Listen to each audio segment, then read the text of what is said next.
찬양하시면서 주일 3부 예배를 주님께 드리겠습니다.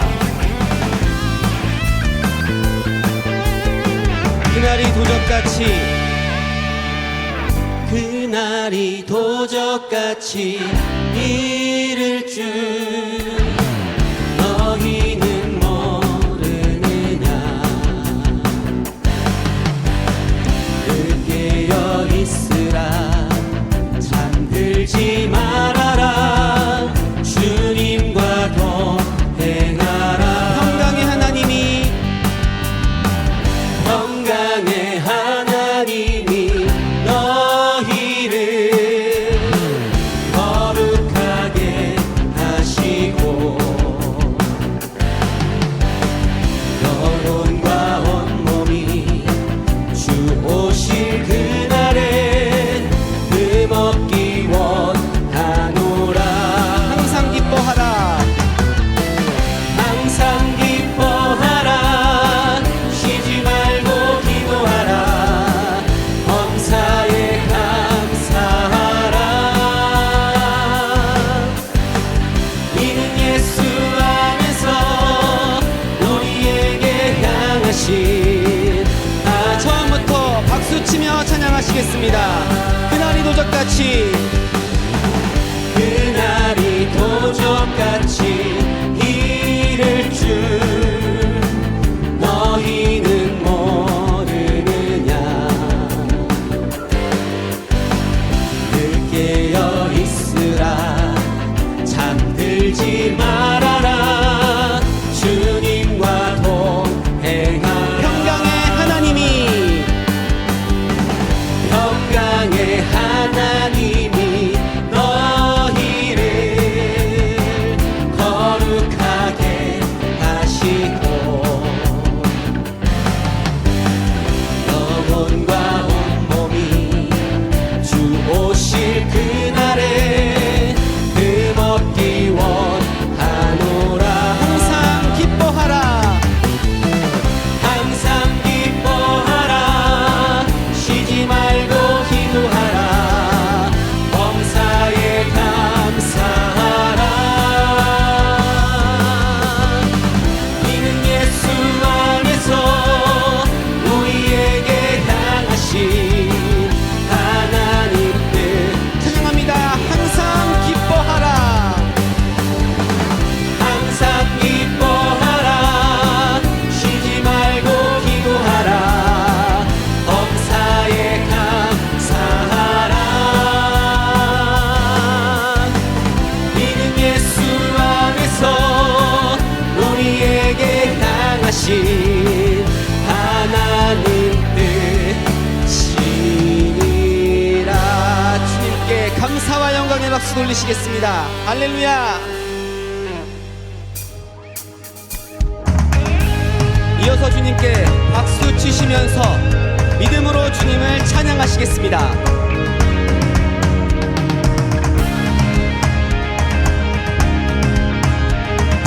슬픈 마음 있는 사람,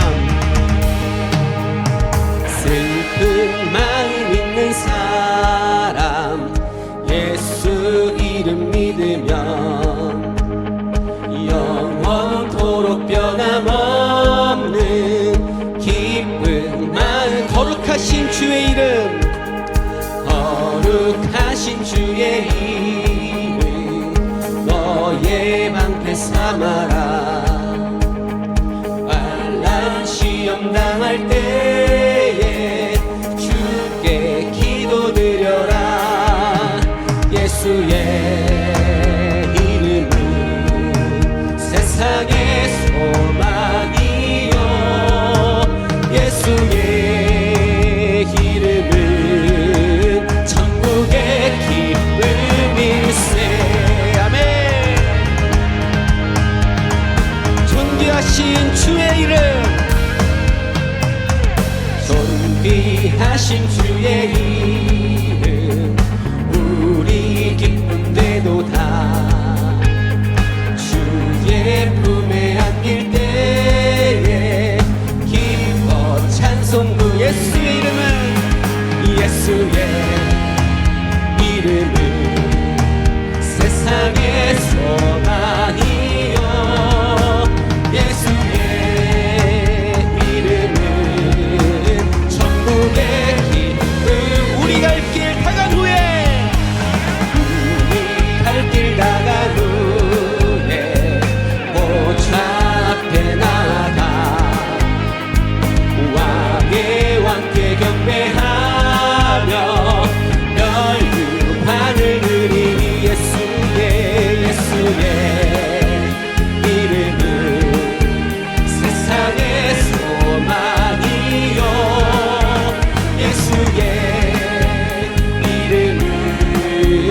천국의 예수의 이름은 예수의 이름은 세상의 소망이요 예수의 이름은 한 번 더 찬양합니다. 예수의 이름은 예수의 이름은 세상의 소망이요 예수의 이름 마지막으로 주님께 찬양하시겠습니다. 예수의 이름은 예수의 이름은 세상의 소망이요 예수의 이름은 천국의 기쁨일세. 한 번 더 주님께 감사와 영광의 박수 돌리시겠습니다.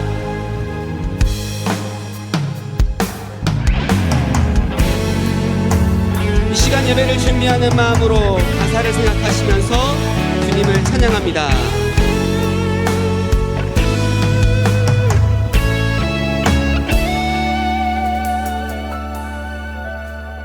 예수 우리 왕이여 예수 우리 왕이여 이곳에 오소서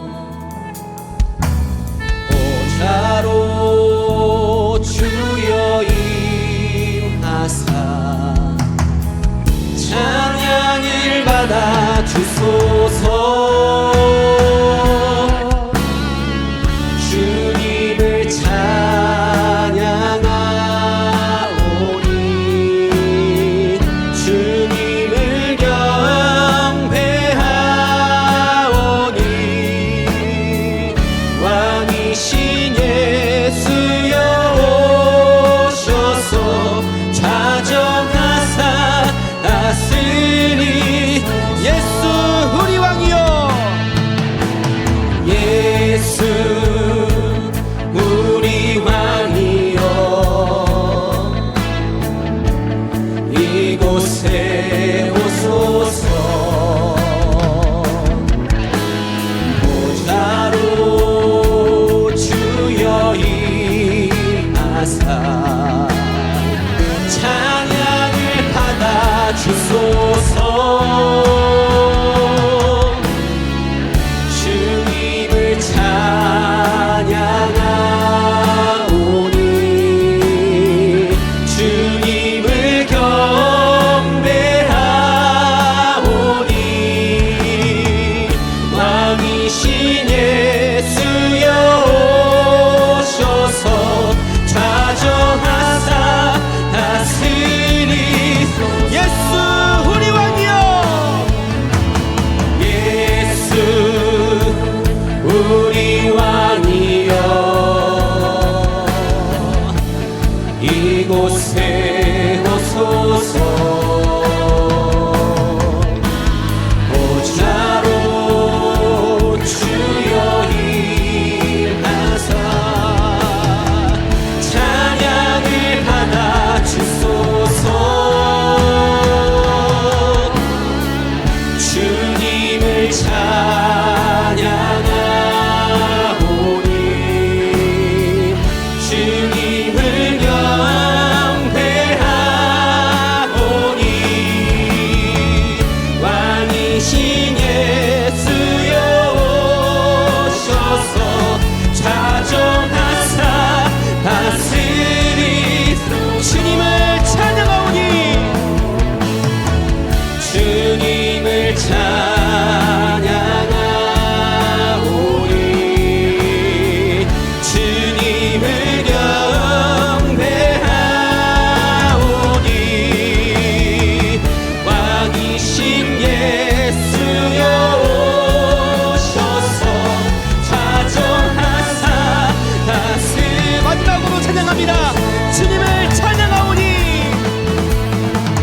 주님을 찬양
인하사 천지를 만드신 하나님 아버지를 내가 믿사오며 그 외아들 우리 주 예수 그리스도를 믿사오니 이는 성령으로 잉태하사 동정녀 마리아에게 나시고 본디오 빌라도에게 고난을 받으사 십자가에 못 박혀 죽으시고 장사한 지 사흘 만에 죽은 자 가운데서 다시 살아나시며 하늘에 오르사 전능하신 하나님 우편에 앉아 계시다가 저리로서 산 자와 죽은 자를 심판하러 오시리라.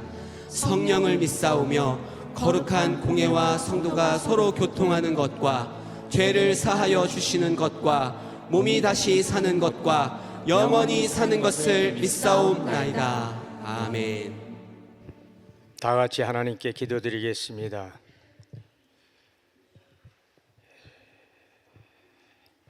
거룩하신 아버지 하나님,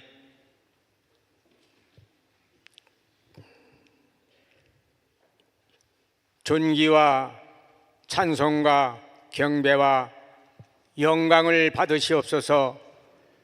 오늘은 복되고 거룩한 주일을 허락해 주셔서 동서남북에 흩어져 있던 하나님의 뭇백성들을 하나님의 전으로 인도해 주셔서 아버지 앞에 예배 드릴 수 있는 복된 날을 허락해 주시니 감사합니다. 한 주간도 살면서 주님 뜻대로 살지 못한 모든 것들 거룩하신 주님의 보혈의 피로 정결케 해 주셔서 이 한 시간 드려지는 예배가 연락되는 예배가 되어질 수 있도록 함께하여 주옵소서. 영광 할렐루야. 하나님의 은총이 가득한 복된 나라, 하나님이 보호하사 우리나라 만세가 되어질 수 있는 영광의 나라, 축복의 나라가 되어질 수 있도록 역사해 주옵소서.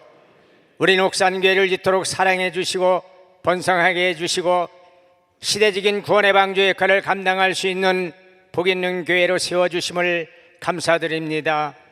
아버지 하나님, 날마다 모이기를 힘쓰고 하나님 중심, 말씀 중심, 교회 중심, 목자 중심으로 목자의 음성을 듣고 인도하심에 순종하여 복된 하나님의 백성들 다 되어지게 인도하여 주옵소서. 오늘도 단위에 세우시는 귀한 사자 목사님, 그리스도의 충만한 축복을 가지고 말씀을 증거하실 때에 날선검이 되게 도와주셔서 우리의 영과 혼과 심령골수 관절을 찔러 쪼개어 아멘으로 영광 돌리게 해 주옵시고, 좋은 마음, 착한 마음으로 하나님의 말씀을 받아 문제는 해결되게 도와주시고 주님을 만나 만남의 역사로 행복한 삶을 누릴 수 있는 복된 백성들 되어질 수 있도록 은총을 베풀어 주옵소서. 아버지 하나님, 달란트 전도대회를 허락해 주셨사오니 그동안 말씀이 충만하고 기도가 충만하고 성령이 충만한 가운데 전도대회를 허락해 주셨사오니 각 처에서 예수 그리스도의 향기를 풍길 수 있는 복된 믿음의 역사만 나타나게 도와 주시옵소서. 찬양으로 영광 돌리는 찬양대 위에 곡전 인형 고도가 하나님께 연락이 되게 도와주시고 풍성한 복을 허락해 주옵소서. 부활이요 생명 되시는 우리 구주 예수 그리스도의 이름으로 기도하옵나이다. 아멘.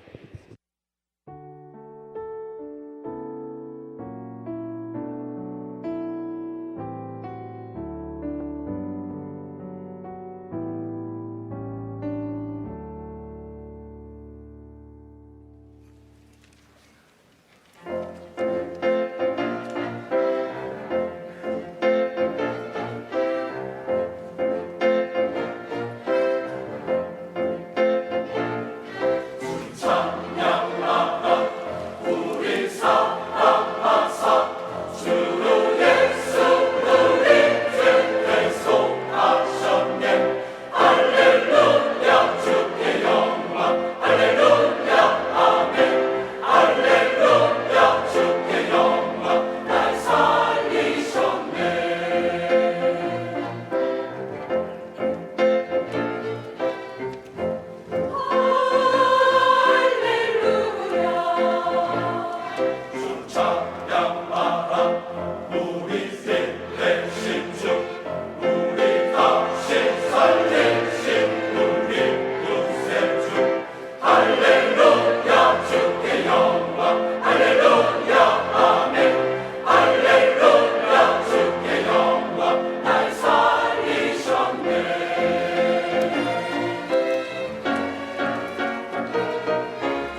네, 옆에 분들과 함께 인사하겠습니다. 우리는 복 있는 사람입니다. 네, 하나님 말씀 보겠습니다. 요한복음 7장 40절로 43절의 말씀을 보겠습니다. 신약 성경 157페이지입니다. 신약 성경 157페이지 요한복음 7장 40절에서 43절까지 말씀을 보도록 하겠습니다. 제가 한 절 읽고 여러분이 다 함께 다음 절을 읽도록 하겠습니다. 이 말씀을 들은 무리 중에서 어떤 사람은 이 사람이 참으로 그 선지자라 하며 어떤 사람은 그리스도라 하며 어떤 이들은 그리스도가 어찌 갈리에서 나오겠느냐. 성경에 이르기를 그리스도는 다윗의 씨로 또 다윗이 살던 마을 베들레헴에서 나오리라 하지 아니하였느냐 하며 예수로 말미암아 무리 중에서 쟁론이 되니. 네, 제목을 따라하겠습니다. 만남과 행복. 다시 한번 만남과 행복. 네, 이 세상에서 가장 중요한 시간은 현재의 시간이라고 합니다. 이 세상에서 가장 중요한 사람은 나와 함께 살아가는 가족이라고 합니다. 이 세상에서 최고의 행복한 사람은 예수님을 만나서 구원받은 사람이라고 합니다. 여러분들은 현재 시간이 가장 중요한 시간인 줄 알고 또 나와 함께 살아가는 가족이 가장 중요한 동반자라는 것을 알고 또 예수님을 만나서 신앙생활 하면서 구원받아 행복한 여러분 되기를 주님의 이름으로 축원합니다. 제가 강원도 영월군 산골짜기에서 태어났습니다. 제가 태어날 때에는 우리 아버님이 이미 세상을 떠난 것으로 알고 있습니다. 제가 홀 어머니 아래 태어나서 자라고 초등학교 졸업을 하고 한 해 농사를 지었는데 어린 나이지만 이렇게 농사 짓고 지게 지고 하다 보니까 지게꾼밖에 안 되겠구나. 그래서 안 되겠다. 이렇게 시골에서 농사 짓고 지게꾼 되면 안 되겠으니 서울로 가자. 그래서 서울이 어느 쪽에 있는지 전기불도 구경해보지 못한 사람이 서울이라는 곳을 향해서 관행열차를 타고 서울에 도착했습니다. 서울에 도착해가지고 갈 데가 없잖아요. 그런데 전기불이 막 켜지고 그러니까 저는 전기불을 한 번도 구경을 못한 사람인지라 도깨비불인 줄 알았어요. 야, 서울에는 뭔 도깨비가 이렇게 많으냐. 그리고 자동차는 왔다 갔다 하지요. 정말 무섭기도 하고 그리고 놀랐습니다. 그런데 밤이 늦으니까 이제 자동차도 다 안 다니고 사람도 안 다니고 나중에 알았던 일이지만 통행 금지가 그 당시에 있었습니다. 그러니까 저는 올도 갈 데 없어서 한쪽에 쓰레기통 옆에 주저물러 앉아 있다가 경찰에게 붙잡혀 가가지고 서울 서대문구 응암동 그 당시에 아동보호소, 다시 말하면 고아원이지요. 고아원으로 넘겨졌습니다. 엄연히 시골에 어머님이 살아 계신데도 불구하고 저는 부모가 없는 고아원에 가서 약 1년 정도 고아원 생활했습니다. 그 당시는요, 고아원의 삶이 정말 비참했습니다. 그러잖아도 먹고 살기 어려운 그런 시대에 고아원에 어떻겠습니까? 하루에도 몇 사람씩 아이들이 막 죽어나가는데, 부모 없는 아이니까 죽으면 그냥 가만히에다가 둘둘 말아가지고 서울 홍제동 그냥 뭐라 그럽니까? 그냥 거기, 갑자기 생각이 안 나요. 가다가 그냥 태워버리면 그만이에요. 화장터라죠, 화장터. 화장터에 가서 집어넣으면 그날로 끝나는 겁니다. 그런 걸 매일매일 보면서 1년 동안 고아 생활을 마치고, 지금 한성대, 옛날에 한성여고인데 한성대 바로 옆에 붙어 있는 서울시립직업보도원에 옮겨져서 거기서 약 1년 동안 거기서 기초적인 기술을 배운 다음에 사회에 진출을 했고, 그런데 그 서울직업보도원에 있을 때에 제가 양호실에서 근무했습니다.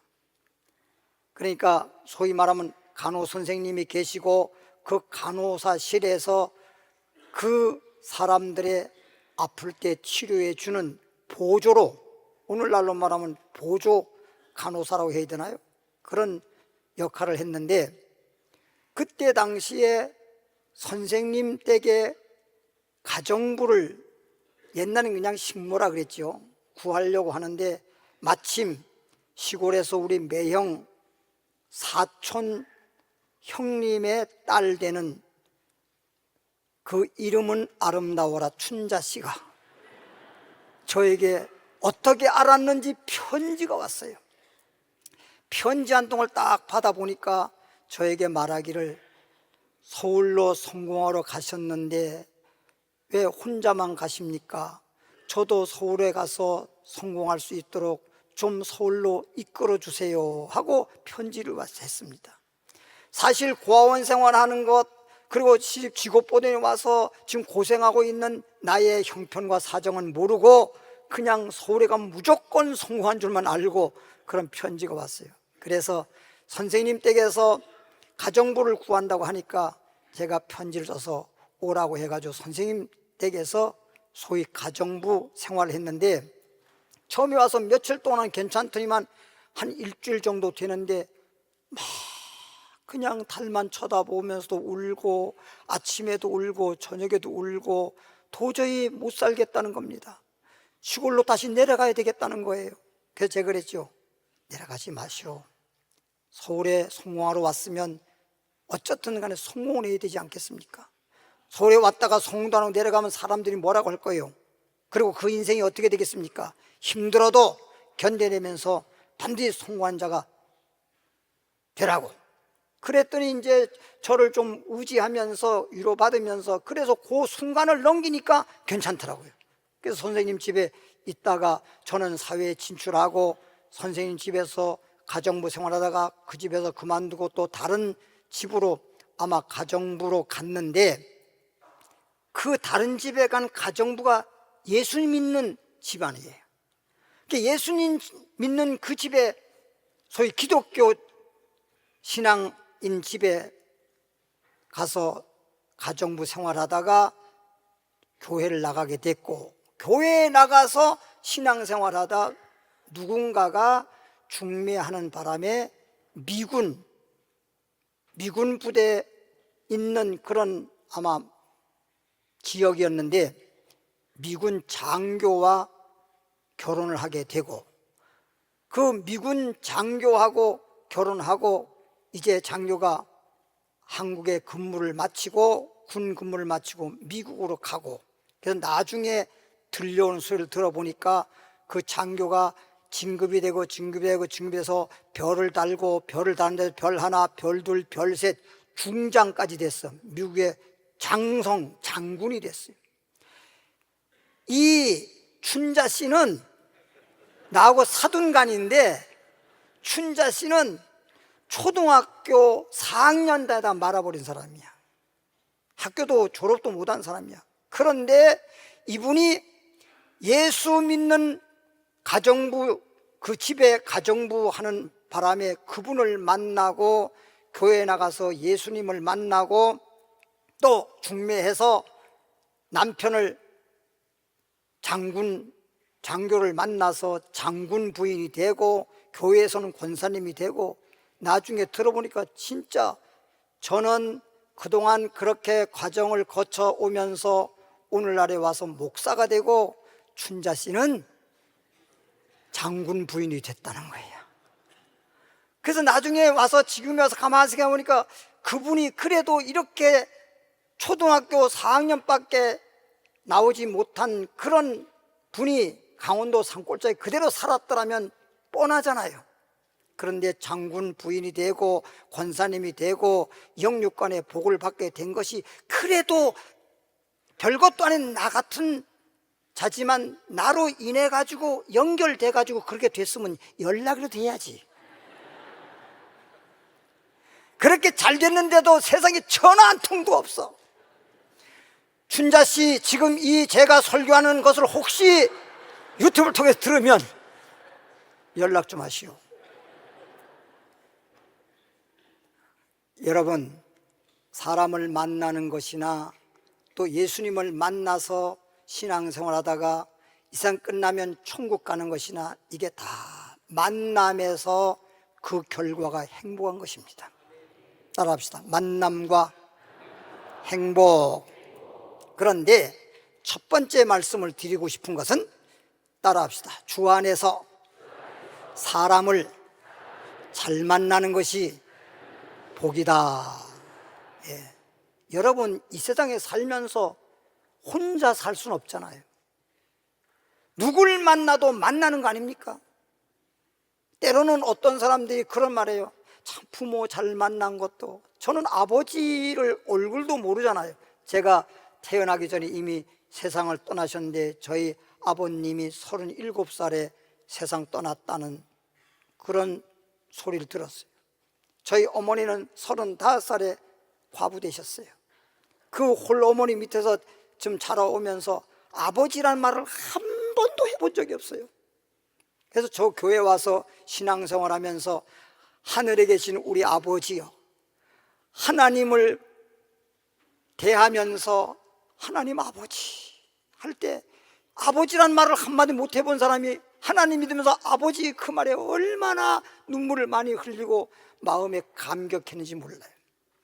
그래서 어떤 분들은 뭐 어떻게 생각할지 모르겠습니다만 저 같은 경우에는 정말 아버지, 그 귀한 그 이름이라도 아버지라고 불러봤다고 하는 그것은 너무나 정말 아버지 얼굴도 모르지만 사진 한 장이라도 남겨놓고 돌아가시면 좋은데 옛날에 무슨 시골 농촌에서 무슨 사진이라도 있습니까? 사람들이 아버지가 있고 어머니가 있고 이런 분 보면 정말 전 부러웠습니다. 그런데 그래도 이렇게 인생을 살아오면서 주님을 만나게 되고 주님을 만나서 목사가 되어지고 또 제가 오늘날 목사가 됨으로써 여러분들을 만나서 이렇게 함께 신앙생활 하면서 이 땅에서 복 있는 사람으로 행복에 살다가 인생이 끝나면 저 천국에서 죽는 것도 없고 아픈 것도 없고 고통도 없고 슬픔도 없고 괴로움도 없는 그곳에서 영생 복락을 나는 그런 소망 속에 살기 때문에 너무 행복합니다. 여러분도 행복하시기 바랍니다. 옆에 분들 다시 한번 인사하겠습니다. 우리는 주 안에서 행복합니다. 그래서 주 안에서 사람을 잘 만나는 것이 그게 복인데, 성경 말씀 열왕기하 5장에 보면 아람 나라의 장군, 소위 나아만 장군이라고 하는 사람이 있습니다.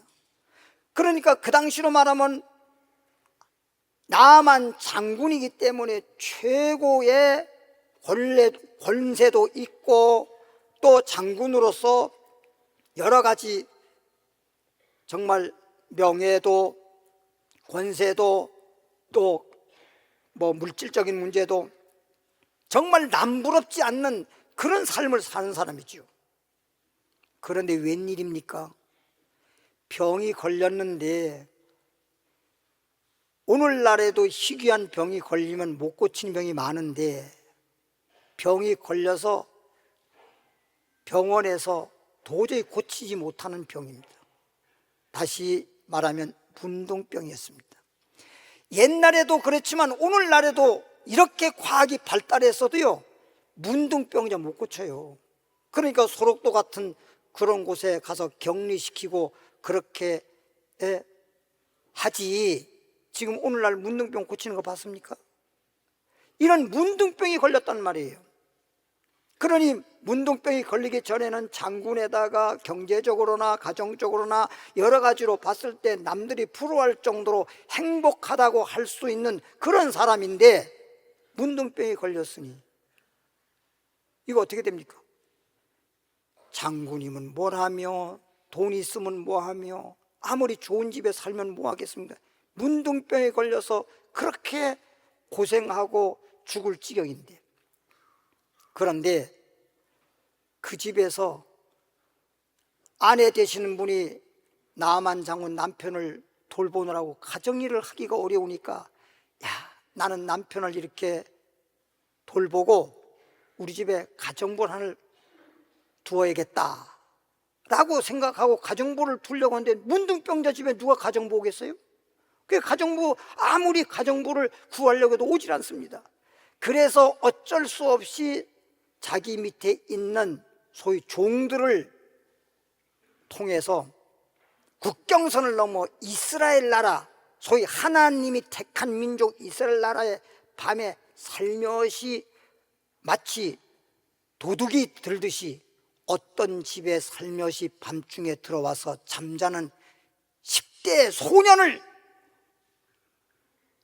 오늘날로 말하면 납치고, 옛날로 말하면 그냥 뭐라 합니까? 그냥 뭐라 그럽니까? 보쌈이라 그러나요? 아, 그건 맛있는 건데. 보쌈을 해가지고 보쌈해가지고 한 거예요. 보쌈해가지고 한 거예요. 그러니까 잠자도 말고 그냥 자루 속에 그냥 보쌈해가지고 그냥 그 아람이라는 나라로, 남의 나라에 갔으니, 가서 자루 속에서 나와 보니까 아람 나라 나아만 장군 집이었습니다. 거기서 식모 생활을 어쩔 수 없이 하는 거지요. 뭐 어디로 뭐 도망갈래 도망갈 수도 없고, 그러다 보니까 가만히 보니까 주인장이 장군인데 문둥병이 걸렸단 말이야. 그래서 그 장군 부인에게 말하길, 주인님, 왜 이렇게 주인께서 문둥병 걸려서 저렇게 고생만 하고 계십니까? 그러면 무슨 뾰족한 일이라도 있나? 어떻게 무슨 고칠 수 있는 그런 어떤 비결이라도 있나? 아니, 우리나라 가면요, 엘리사라고 하는 선지자가 있어요. 엘리사라고 하는 선지자가 있어요. 그 선지자를 만나서 기도받으면 나아요.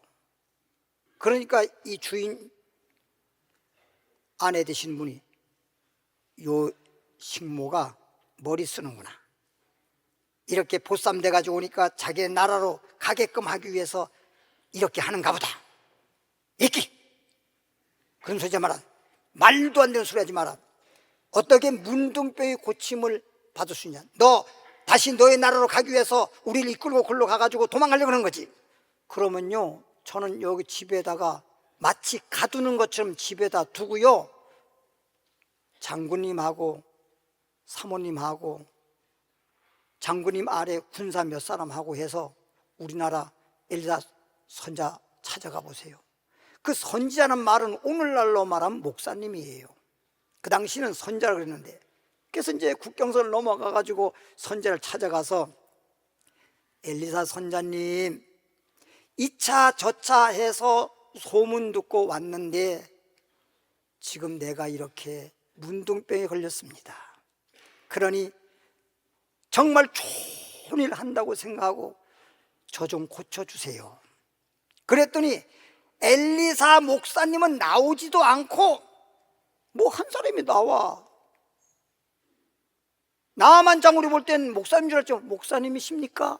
그랬더니 아니요, 나는 목사님 밑에 있는 사람이에요. 사환이에요, 사환.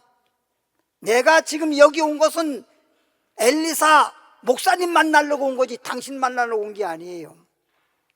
그러니까 사환이 그냥 문자고 쏙 들어가 버렸어. 쏙 들어가니까 이거 어떡합니까? 그래서 소리 지르면서 엘리사 목사님 하고 소리를 지르니까 엘리사 목사님이 하인에게 말하길, 저 사람 요단강에 가서 7번 요단강 물속에 들어갔다 나오면 고쳐지리라. 그래서 이 사원이 다시 나와가지고, 여보시오, 날 보고 뭐라 그랬어? 사원이라고 나 우습게 봤지? 우리 엘리사 목사님이 말씀하시기를 당신 요단강에 가서 7번 목욕하고 올라오면 깨끗해진다고 했으니 가시오. 그래서 이 나아만 장군이 가만히 생각하면서, 아니 내가 장군인데, 일개 나라의 장군인데 나를 이렇게 천하게 대해? 막 화가 난 거예요. 그래서 그 사환에게 아마도 이렇게 말했을 거예요. XX 놈아! 그리고 돌아서 이제 아랍 나라로 돌아오려고 하는데, 그 밑에 소위 말하면 참모라고 해야 되겠죠. 장군님 밑에 참모가, 장군님, 우리가 여기 못 알아왔어요. 장군님 문둥병 고치러 온 거지 무슨 사람들한테 대접받으러 온 것도 아니고. 그러면 엘리사 목사님이 말씀한 대로 요단강에 가서 7번 목욕이나 하고 난 다음에 안 고쳐지면 뭐라고 할지 모르지만 해보지도 아니하고 무조건 그냥 무슨 뭐 자존심이 상하느니 뭐 엑세스 노마 이럴 필요가 뭐 있습니까? 그냥 요단강으로 갑시다. 그래서 요단강으로 갔어요. 요단강 가보니까 요단강이 너무너무 더러운 거야, 오염이 돼가지고. 그래서 요단강을 바라보니까, 야, 내 문둥병이 깨끗하게 고쳐지기는커녕 저 물이 더러워서 더 문둥병이 더 심하게 될 것 같다. 가자. 제발 장군님, 엘리사 목사님 말한 대로 한번 해보거나 되든지 안 되든지, 그리고 난 다음에 원망을 하든지 불평을 하든지 하지, 해보지도 않고 물이 더러우니 뭐 자존심이 상하니 엑세스 놈이니 그거 좀 그러지 마세요. 야, 너도 나를 지금 무시하냐? 아니, 장군님을 위해서 하는 말이에요. 그래서 참 참모가 중요해. 그래서 나아만 장군이 가만히 생각해 보니까 옆에서도 아내도 하는 말이, 여보, 그래도 당신 문둥병 고치려고 한 것이니 더러도 들어가 봅시다. 요단강 속에 한번 들어갔다 나왔습니다. 더러운 물에 냄새가 납니다. 2번째 들어갔습니다. 안 들어가. 그냥 옆에서 아내가 또 얘기합니다. 그래도 들어가세요. 그래서 마지 못해서 또 들어갔다 나옵니다. 6번째까지 들어갔다 나왔는데도 무슨 나으려고 하는 기미라도 나야 될 거 아니야.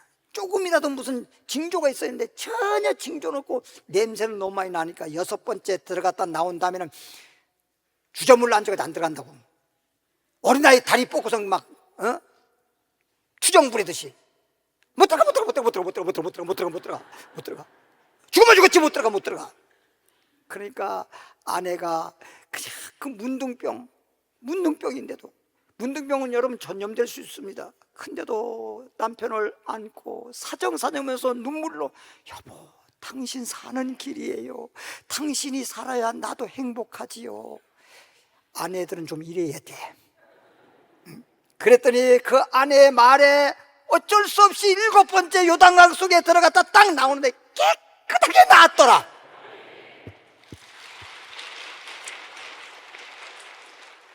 어린아이 살같이 됐다 그랬어요. 어린아이 살같이. 이 얼마나 놀라운 사실입니까?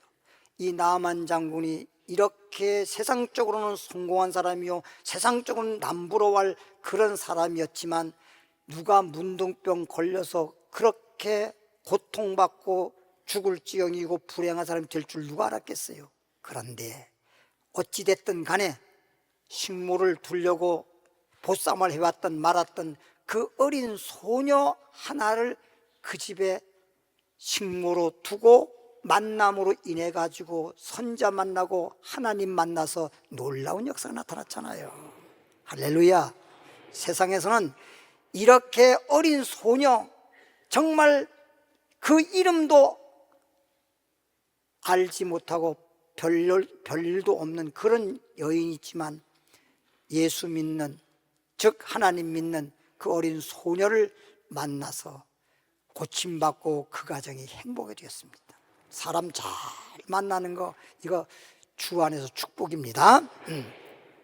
두 번째는 방금 말했듯이 선지자를 잘 만나는 것이 복입니다.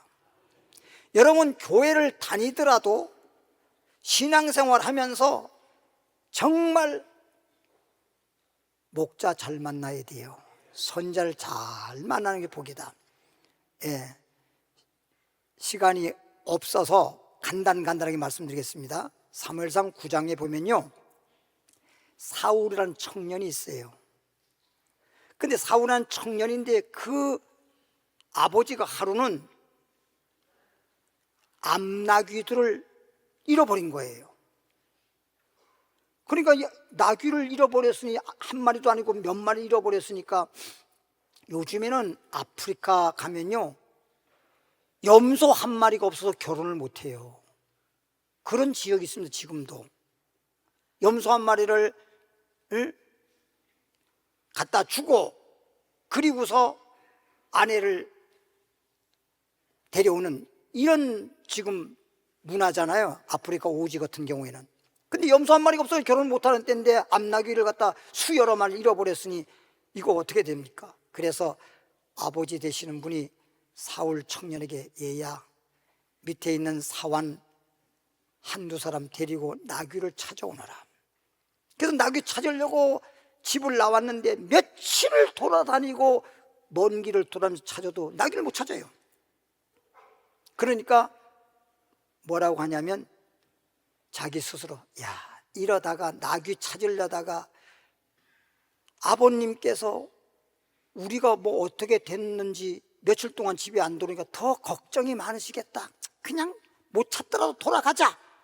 그런데 거기에 또 사환 둘이 종이 뭐라고 하냐니까, 아니, 나귀를 찾으려면 저 산에 엘사 선지자님이 계신다는데 그 선지자님한테 가 물어보면 선지자님을 통해서 나귀를 찾을 수 있을 것이요. 선지자라는 말은요, 예언자예요. 예언자. 그러니까 예언하면 딱 알려줄 것이다. 그래서 그 말을 듣고 사울이 산에 가서 선지자를 만나죠. 그때 선지자가 딱 보더니, 사울 청년을 보더니, 왔구나. 왔어. 배뱅이가 온 게 아니고요, 하나님이 너를 나에게 보냈구나. 하나님이 보냈다는 거예요. 이 청년은 깜짝 놀랐죠. 아니, 뭔 소리예요, 선자님? 너희 집에 나귀 잃어버렸지? 예, 그자는 나귀 때문에 지금 선자님에게 와서 나귀 찾아보려고 지금 여쭈려고 왔는데요. 그래, 나귀 잃어버린 거 다 잃어버렸을 때에는 그것이 너에게 슬픔이 되고 너에게 손해가 된 것 같지만, 네가 나귀 안 잃어버렸더라면 나한테 올 리가 없어. 나를 이렇게 만나게 된 것이 나귀 잃어버린 것 때문에 나를 만나게 된 거야. 나를 만난 것은 주님께서 너를 이 나라의 왕으로 세우려고 지금 나에게 보냈으니 앉아, 빨리 와. 기름을 부어서 왕을 삼았더니 유대 나라 초대 왕이 됐잖아요. 여러분, 때때로 살다 보면 나귀 잃어버리듯이 어떤 사람은 건강 잃어버리고, 어떤 사람은 행복도 잃어버리고, 어떤 사람은 물질도 잃어버리고, 어떤 사람은 자식도 잃어버리고, 여러 가지 잃어버린 것들이 나름대로 있습니다. 그럴 때 나는 그냥 불행한 인생이요, 인생 끝났다라고 그렇게 생각할지 모르지만, 잃어버렸을 때 주님을 만날 수 있는 놀라운 축복이 있습니다. 전화 위복이 된 역사가 있습니다. 여러분에게 내가 간증했지만 저도 21살 때 병원에서 못 고친다고 죽라고 내놨었어요. 그래서 제가 주님을 믿게 되었고 주님을 만나서 고침받아 가지고 이렇게 살아있을 뿐만 아니라 내가 주님 믿고 이렇게 죽을 자가 병 고침받고 건강해지고 이렇게 새로운 인생을 살 수 있는 이것을 나만 주님 믿고 이런 복을 받을 게 아니라 나처럼 병드는 사람도 있고 불행한 사람도 있을 텐데 그런 분들에게 예수 만나기 위해서 모든 사람들도 나처럼 구원받게 해야 되겠다 해서 하나님의 부름 속에 신학 가가지고 졸업을 하고 그리고 목사가 된 거잖아요. 그냥 목사하고 싶어서 한 게 아니잖아요. 따라합시다. 선자를 잘 만나는 것이 복이다. 그리고 열왕기하 4장에 가보면 한 여인이 있는데 남편이 병들어서 죽어버렸습니다. 그럼 남편이 죽은 것까지는 좋은데 남편이 병들어가지고 병 고치려고 하다 보니까 아마 이렇게 저렇게 하다가 빚을 많이 지고 죽었어요. 그럼 두 아들이 있는데 남편이 빚을 많이 주고 죽고 나니 그 슬픔도 이루 말할 수 없는데 세상에 장례 지고 나니까 사람들이 줄을 서는데 빚쟁이들이 줄을 서서 와가지고 돈 내놓으라는 겁니다. 그러니 돈을 내놓으라 근데 돈이 없으니 돈은 줄 수 없고 그러니까 그 당시에는 그런 것이 있었습니다. 돈을 못 갚으면 아들을 노예로 가져가는 것입니다. 두 아들이 노예로 팔려가게 생겼어요. 그럼 두 아들이 노예로 팔려가게 생겼으니 남편 세상 떠나고 두 아들이 노예로 팔려가 버리면 그 여인은 이거 얼마나 슬프고 얼마나 불행합니까? 이렇게 해서 살아서 뭐합니까? 아이고 야 큰일 났구나. 그래서 선자를 찾아갔지요. 선지자님 저희 형편 잘 아시지요? 우리 남편 돌아가신 것.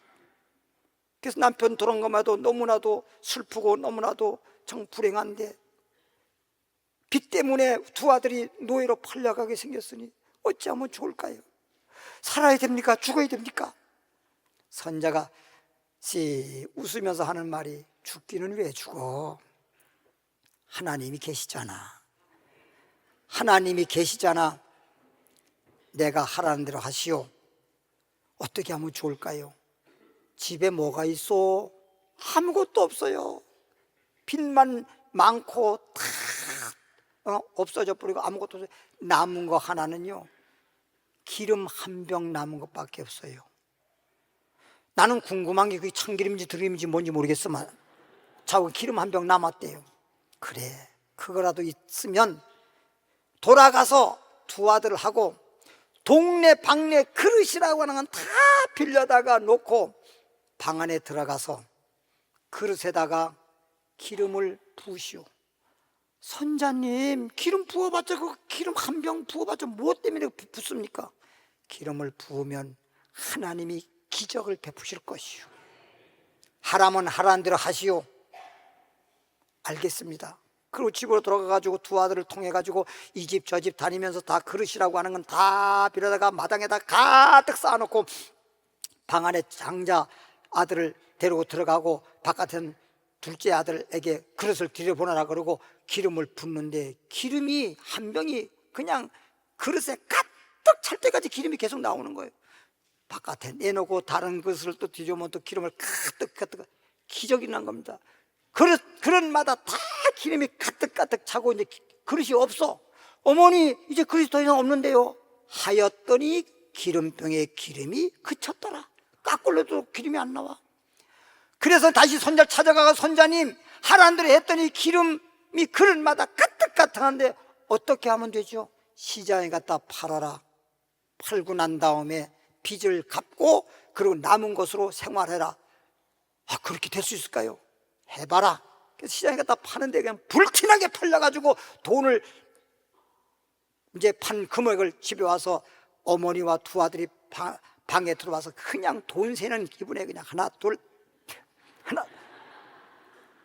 그래가지고 보니까 돈을 계산해 보니까 빚진 것 다 갚고도 두 아들과 행복에 살 수 있도록 하나님이 기적을 베풀어 주었습니다. 이거 여러분, 선지자 그가 하나님 믿지 않았고 선자를 모르면 선자를 찾아올 리도 없어요.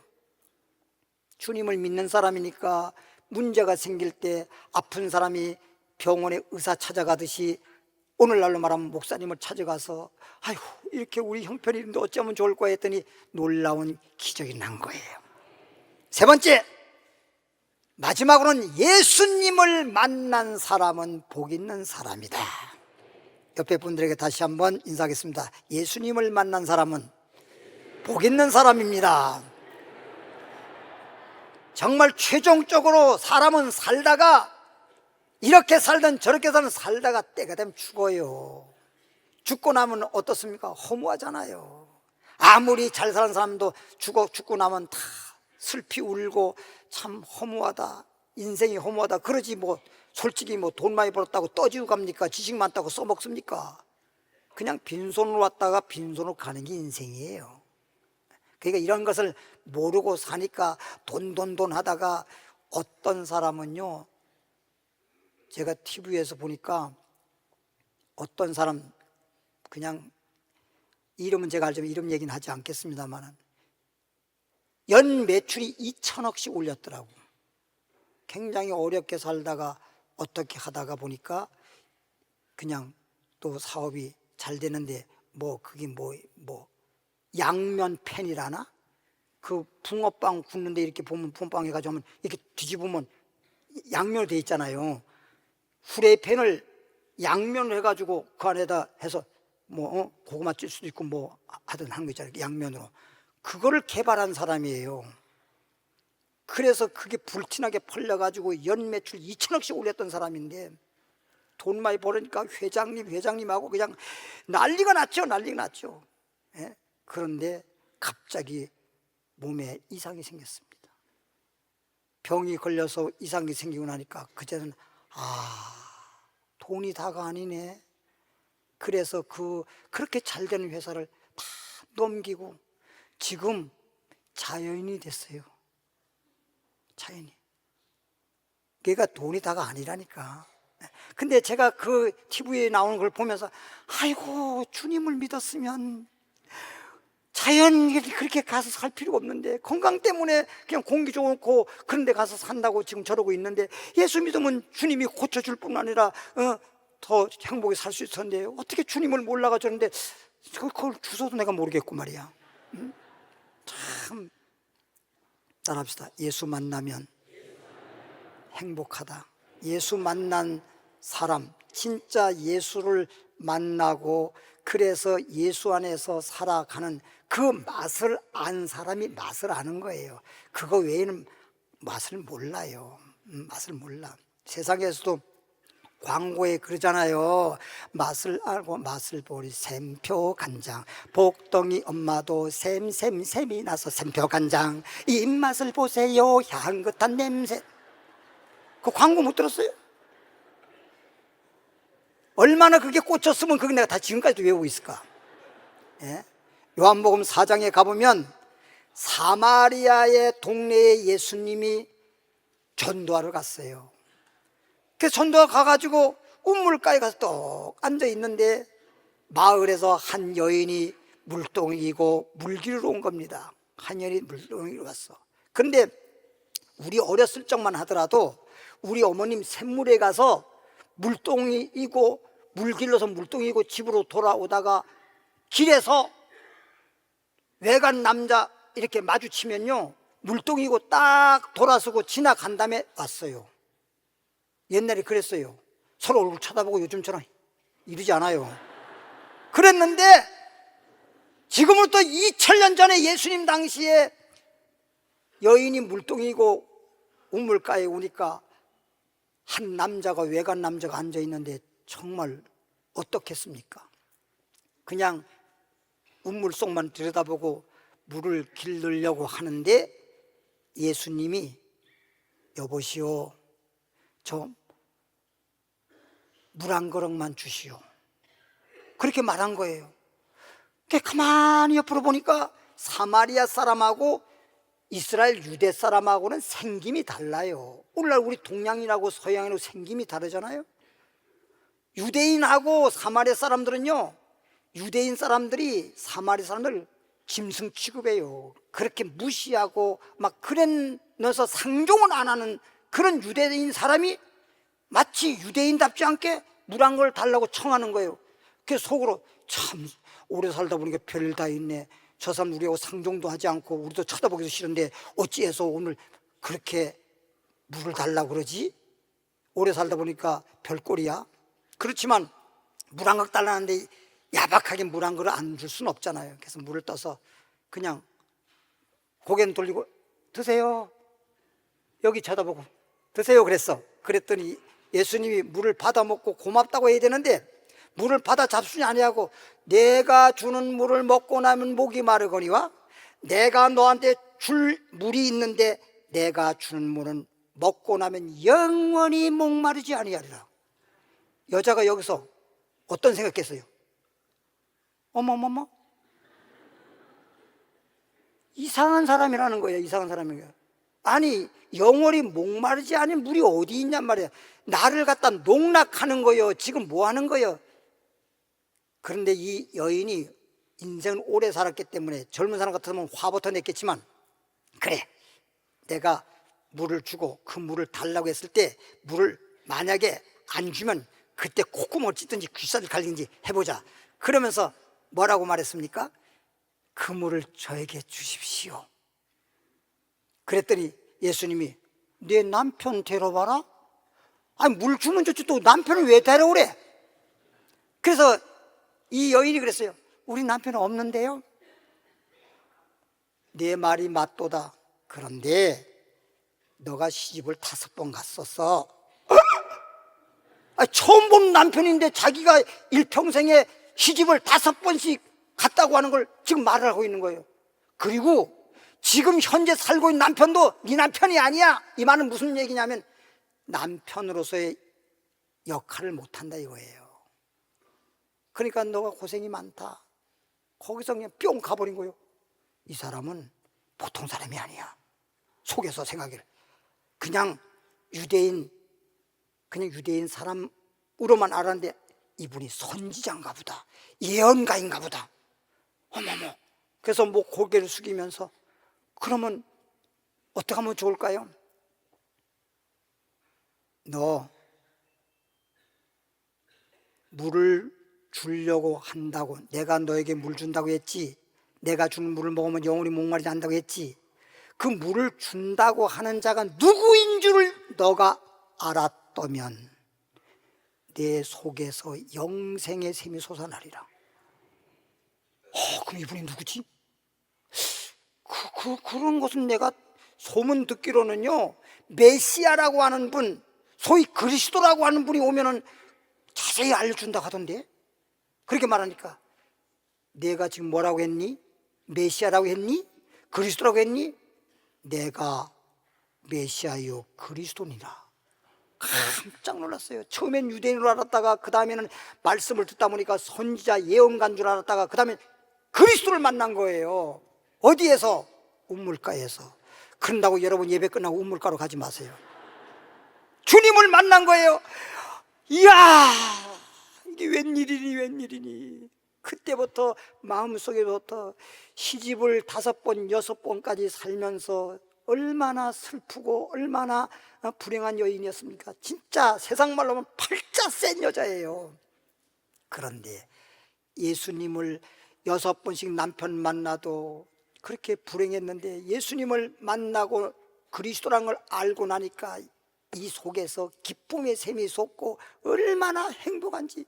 물동을 가지고 물동이 물기로 왔는데 물동을 내버려두고 그냥 춤추면서 동네에 들어가서 사람들에게 여보시오 우물가로 와서 그리스도 예수를 만나보시오. 내가 만난 그리스도를 만나기 위해서 와보라 하고 막 자기 시집 5방 하고 6방 하고 막 다 얘기하니까 동네 다 아는 거 사실 아니에요. 그런 분이 왔다니까 막 사람들이 줄지어 나와가지고 예수를 영접해서 사마리아 동네 모든 사람들이 다 예수를 믿더라. 할렐루야. 놀라운 사실입니다. 예, 잠깐만요. 요한복음 5장 5절에 보니까요. 읽어보겠습니다. 거기 38해 38년 된 병자가 있더라. 1년만 아파도 10년만 아파도 말도 못하는데 38년 동안 병들어 고생하는 사람이 있는데 손가락 하나 못 움직이는 사람이 있습니다. 예수님 만나서 14절에 보니까 그 후에 예수께서 성전에서 그 사람을 만나리되 보라 내가 나았으니, 주님이 38년 된 병자를 깨끗이 고쳐줬습니다. 더 심한 것이 생기지 않게 다시는 죄를 범하지 말아라. 그러니까 그동안에 38년 동안 그렇게 병들어 고생하다가 예수 만나 고침받았으니 이제 남은 생에는 절대 병들지 말고 건강하게 그리고 행복하게 주 안에서 살기를 바란다. 예수 안에서 살기를 바란다. 할렐루야. 설교, 간증. 지금 우리 교회에 나오시는 차승희 성도님의 간증을 보겠습니다. 영상으로 보겠습니다. 네, 저는 녹산교회 평강교구 차승희입니다. 지난해 2024년 10월 13일 녹산교회에 오게 되었고, 저의 삶에 찾아오신 예수님을 여러분께 전하고 싶습니다. 첫째 아이는 선정성 거제결장으로 태어난 지 3일 만에 장폐색 수술로 기저귀를 떼지 못해서 10년 동안 제가 대기를 해야 되는 상황이었고, 이렇게 해서 일자리가 쉽지가 않고 아이들을 맡길 데도 없어서 저 혼자 양육을 해야 했던 상황이었습니다. 큰 금액을 빚을 가지고 나온 상황이어서 그때 500에 30짜리 월세 방도 빼서 빚을 청산한 상태로 버스비하고 택시비가 없어서 그 남의 집 빌라에 그 두 아이를 데리고 숨어들어서 잘 뻔한 적도 있었고, 버려진 시골의 비닐하우스라든지 여기저기 많이 문의를 했었던 것 같아요. 그러다가 제 사정을 알게 된 그 친구의 도움으로 그 낮에는 식당에서 밤에는 아이들을 재워놓고 저 혼자 일을 하기도 했고,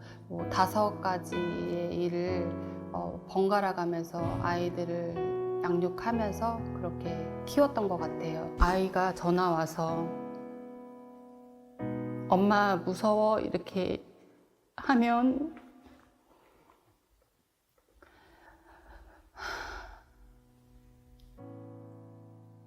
달을 보면서 세상에 부처가 어디 있느냐, 그리고 예수님이 어디 있냐, 있다면 왜 내가 이렇게 살아야 하느냐 하면서 눈물을 삼켰던 것 같아요.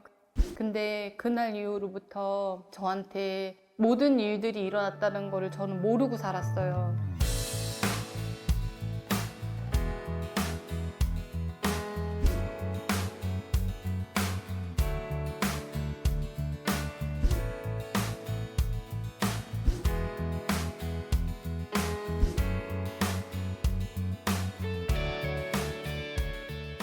가난하게 살다가 큰 돈을 만지고 나니까 하나하나 제 욕심으로 다 채워가기 시작했어요. 근데 마음 한구석이 어딘가 모르게 허전한 거예요. 그러고 있을 참에 제 친구가 자기를 만나려면은 자기가 시간이 조금밖에 안 된다니까 여기 와서 볼 수 있느냐 해서 아무 의심 없이 그냥 그 아이를 보려고 온 거였거든요. 근데 그날 주일 말씀이 행복을 찾아서라는 그 말씀으로 큰 은혜로 저한테 다가온 거예요. 무엇을 목표로 삼고 살아야 되는지 아무 이유도 없이 살았던 저한테 하나님이 그거 네 능력 아니야. 너가 여지껏 했던 거, 누렸던 거 다 너가 나를 찾았던 그날부터 너를 도와준 거야. 그날 찬송 불렀을 때부터 다 저한테 들어온 거예요. 제가 그날부터 만두를 만들 때 성경 듣기로 오게 됐고, 제가 하루도 술을 거르지 않고 마셨던 사람이에요. 지금은 마시기 싫어서 거부하게 되고요. 저희 주변 사람들한테, 특히 가족에게 전도를 하고 있고 하나님의 오심으로써 모든 것이 정결케 되고 너무 감사해서 어떻게 해서든지 보답을 하고자 하는 삶으로 제가 바뀌었고요. 이 부족한 저를 통해서 하나님께서 역사하셔서 우리 모든 녹산 교회 사람들에게 진심으로 전달돼서 반석 위에 굳게 서는 녹산 식구들이 됐으면 좋겠습니다.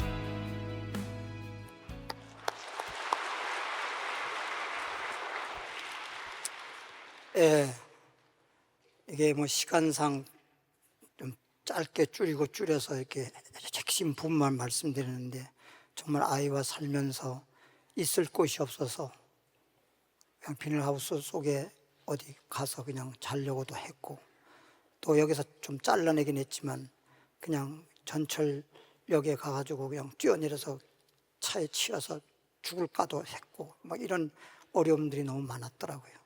근데 어쨌든 지금 현재 이렇게 하나님의 은혜 가운데 이렇게 마음에 참 평안을 얻고 이렇게 행복한 분이 되었고, 오늘 그 차승현 성도님의 부모님, 남편 되신 분, 또 두 아들 오늘 새로 나오셨습니다. 그냥 박수로 환영하겠습니다. 찬양하겠습니다. 그리고 예물 드리겠습니다.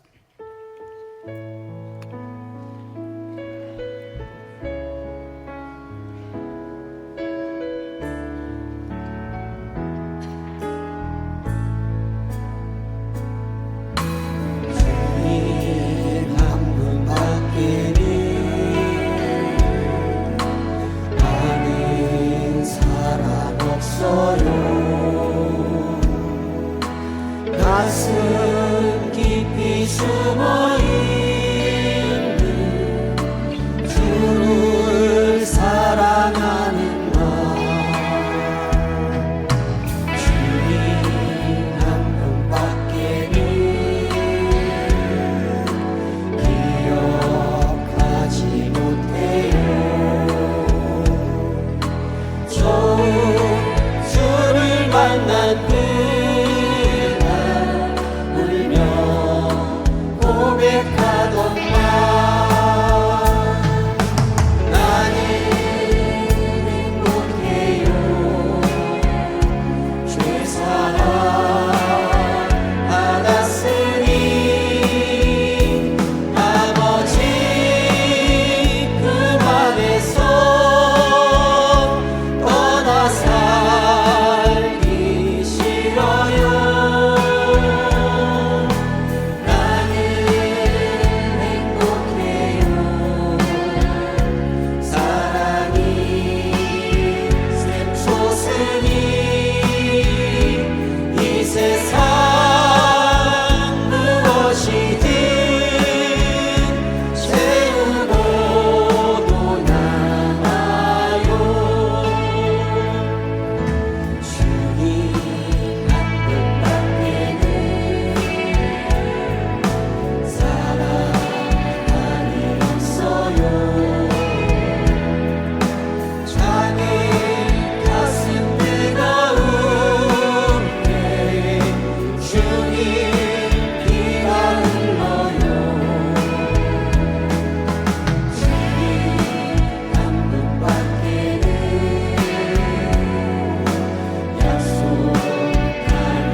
죄사함 받았으니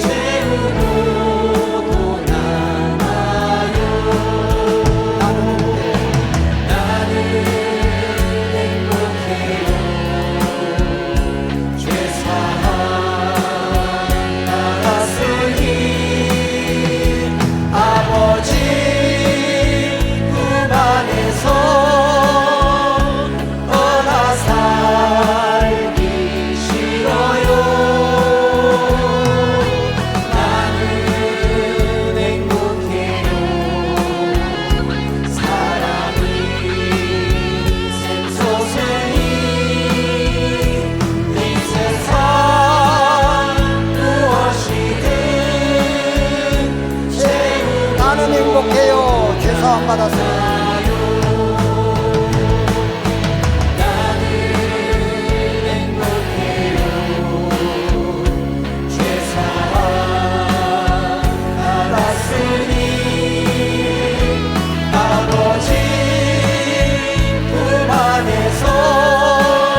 눈을 감으시고, 아프신 분들은 내 몸에 손을 얹으시고, 이 시간 아프신 분을 위해서 기도해 드리겠습니다.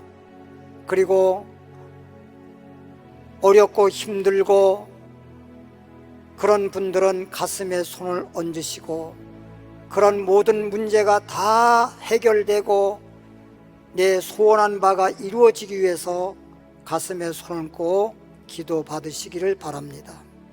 하나님,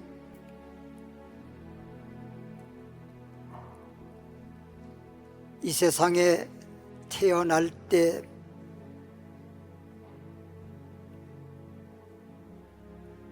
벌거숭이로 태어났고 빈손으로 태어났습니다. 한평생 살면서 전도서에서 2장 23절로 24절에 보면 일평생 동안 근심하면서 고생하면서 사는 것이 인생인데, 밤에 잠잘 때도 근심을 떨치지 못하고 잠 못 이루는 인생의 삶을 성경에선 말하고 있습니다. 그러나 그런 자들이 주님 앞에 와서 주님을 마음에 영접하고 진리의 말씀을 마음에 받아 마치 더러운 몸을 물에 깨끗이 씻듯이 나의 죄를 씻음받고 예수님을 믿음으로 마음속에 평안과 마음속에 기쁨과 마음속에 즐거움을 되찾고 험난했던 인생살이가 이제 나의 갈 길 다가도록 예수 인도하시니 무슨 일을 만나든지 만사형통하리라. 오늘 믿는 사람들에게 표적이 따르니 병든 사람에게 손을 얹고 기도하면 나으리라. 믿고 손을 얹어 싸우리. 하나님 아버지여, 예수 그리스도의 이름으로 주의 종이 기도합니다. 모든 육체에 붙어있는 모든 질병들, 큰 병이든 작은 병이든 정신병이든 마음의 병이든 육신의 병이든 예수 이름으로 명하노니 떠나갈지어다. 물러갈지어다. 병에서 놓일지어다. 풀어질지어다. 깨끗함을 받으라. 하나님은 치료하는 하나님이시니라. 소원하는 바 문제 있는 사람, 어렵고 힘들게 살아가는 이런 문제 있는 분들은 마음에 가슴에 손을 얹고 기도받습니다. 하나님, 이 시간 기도받는 순간 주님께서 능력의 손으로 어루만져 주시고 저들의 마음을 위로하시며 저들에게 희망과 용기를 주시옵시고, 이제 하나님이 능력의 손으로 도와주시고 인도하셔서 문제가 떠나가게 하여 주옵소서. 아침에 해가 떠오르면 밤중 어둠이 물러가듯이 이제 예수님은 생명의 빛이라고 하였사오니 예수님을 통해서 만사 형통할 줄 믿습니다. 해결될 줄 믿습니다. 주여, 한번 부르고 1분 동안 기도합니다. 주여, 살아계신 하나님 아버지 감사합니다. 우리의 소원을 들어주심을 감사합니다. 이제 마음속에 희망을 품게 하시고 이제 내 육체도 병든 자가 고침받고 건강하게 하시고 이제부터 영혼이 잘된 같이 범사가 잘되고 건강하게 하셔서 남은 생에만이라도 행복하게 살기를 원합니다. 인생을 마치게 되면 다시는 고생도 없고 슬픔도 없고 죽음도 없는 저 천국에서 영생 복락 누릴 수 있도록 축복하여 주옵소서. 예수 그리스도 이름으로 기도하옵나이다. 아멘. 하나님께 감사와 영광의 박수 올리겠습니다. 네, 광고 말씀드립니다. 이번 주 화요일부터 수요일까지 남녀 경연 선교회 바자회가 또 많은 분들의 성원 속에 이루어졌는데 그때까지 돌아오는 수요일까지 연장하겠습니다. 많이 참여해 주시면 고맙겠습니다. 그리고 목요일 날 오전 11시 40분에 경연 선교회 사업장 축복 예배를 이런 성전에서 드리겠습니다. 11시 40분입니다. 달란트 특별 전도대회가 진행 중에 있습니다. 한 분 이상씩 전도하셔서 모든 분들과 함께 주 안에서 기뻐하고 주 안에서 행복한 놀라운 은혜가 있기를 바랍니다. 다 그 자리에서 일어나셔서 하나님 축복해 주시니 한 번만 찬양하고 축도함으로 예배를 마치도록 하겠습니다.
하나님 축복하심을 감사합니다. 만남과 행복이라는 말씀을 마음에 받아 가지고 돌아갑니다. 주님께서 이렇게 가족을 만나게 하셔서 주 안에서 그의 가정이 평안하고 행복하기를 원합니다. 이제 앞으로 살아가는 나날이 희망이 넘치고 평안한 삶이 되게 하시고 무슨 일을 만나든지 주님이 인도하시고 지켜주셔서 만사 형통하게 하옵소서. 이제는 우리 주 예수 그리스도의 은혜와 하나님 아버지의 크시고 영원한 사랑하심과 성령의 충만과 능력과 교통하심과 위로하심과 도와주심과 축복하심이 오늘 이 자리에 참석하신 모든 분들 위에와 가정 위에와 하는 일들 위에 주님 나라 가는 그날까지 영원히 함께 할지어다. 아멘.